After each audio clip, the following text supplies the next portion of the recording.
नमस्ते दोस्तों, आज हम आप लोगों को बताएंगे कि पाठ्य योजना किस प्रकार से तैयार की जाती है। तो जो आपकी कक्षा 8 की हिंदी है उसका पाठ जो एक है बर्दे, उसका लेसन प्लान या पाठ्य योजना बनाएंगे वो किस प्रकार से बनाया जाता है। सबसे पहले सामान्य जानकारी लिखेंगे, फिर पाठ्य योजना लिखेंगे, विद्यालय का नाम यहाँ पर लिखा जाएगा, छात्र अध्यापक का नाम यहाँ पर आप देख रहे हैं जैसे राकेश कुमार कुशवाहा। यहाँ पर कक्षा लिखेंगे आप, जैसे कक्षा 8 की है तो यहाँ पर 8 लिखा जाएगा, समय यहाँ पर लिखा जाएगा, दिनांक यहाँ पर कालखंड। और विषय आपका गद्य है प्रकरण बर्दे, ये आपका पाठन का नाम हो जाएगा। सामान्य उद्देश्य बच्चों में हिंदी विषय के प्रति रुचि जागृत करना, बच्चों को कल्पना शक्ति का विकास करना। विशिष्ट उद्देश्य होगा आपका बच्चों को वीणा वादनी बर्दे पाठ पढ़ाना। सहायक सामग्री श्यामपट्ट, चौक, डस्टर, पाठ्य पुस्तक आदि। पूर्व ज्ञान छात्र वीणा वादनी बर्दे के बारे में सामान्य जानकारी रखते हैं। इसके अलावा जो आपका आगे है जैसे कि प्रस्तावना, तो इस प्रकार से होगा, जैसा कि प्रस्तावना यहाँ पर क्रमांक लिखा जाएगा, ये छात्र अध्यापक क्रिया और छात्र क्रिया। वह कौन सा ग्रह है जिसमें जीवधारी रहते हैं? पृथ्वी। पृथ्वी का सबसे जागरूक प्राणी कौन है? मनुष्य। मनुष्य और जानवर में कौन बुद्धिमान है? तो मनुष्य। इसके बाद आपका उद्देश्य कथन है, बच्चों को वीणा वादनी बर्दे के बारे में विस्तार पूर्वक जानकारी देना, ये आपका उद्देश्य कथन हो जाएगा। प्रस्तुतिकरण अध्ययन एवं अध्यापक की सुविधा अनुसार इस पाठ को 2 आवृत्तियों में विभक्त करेंगे। 2 आवृत्तियों में विभक्त करेंगे।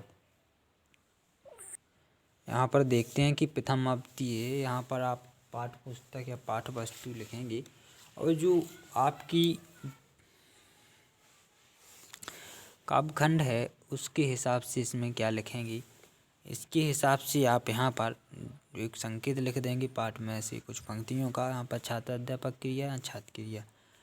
नव नव के नव बेहक बिंद को पंक्ति में अलंकार है अनुप्रास, और बेहक बिंद का आशय पक्षियों के समूह से। द्वितीय आवृत्ति पाठ्य वस्तु और नव गति नव लय नव स्वर्दे। तो बर्दे कविता की रचयिता हैं श्रीकांत त्रिपाठी निराला, और नव नव के माध्यम से कवि क्या कहना चाहता है? तो नव नव के माध्यम से कवि ज्ञान का प्रकाश करना चाहता है। इसके बाद आपका होगा शिक्षण विधि, जो आपकी इस प्रकार से होंगी।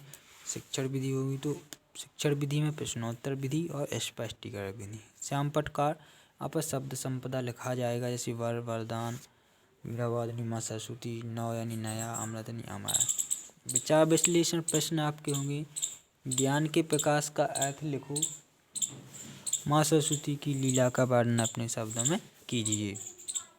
आदर्श वचन होंगे, छात्र अध्यापक द्वारा उचित लय आरोह अवरोह के साथ कविता का आदर्श वाचन किया गया है। अवलोकन प्रश्न, पुनरावलोकन प्रश्न है तो बेहक बिंद का आशय, बर्दे कविता की रचयिता कौन है, और पृथ्वी पर सबसे जागरूक प्राणी है। अभ्यासकार शब्द और विलोम शब्द, तम को प्रकाश, कोमल को कठोर, पाप को पुण्य और जीवन को मरण। ग्रह का इस कविता में कवि किससे वरदान मांग रहा है? कवि भारत में कौन सा मंत्र भरने की बात कह रहा है?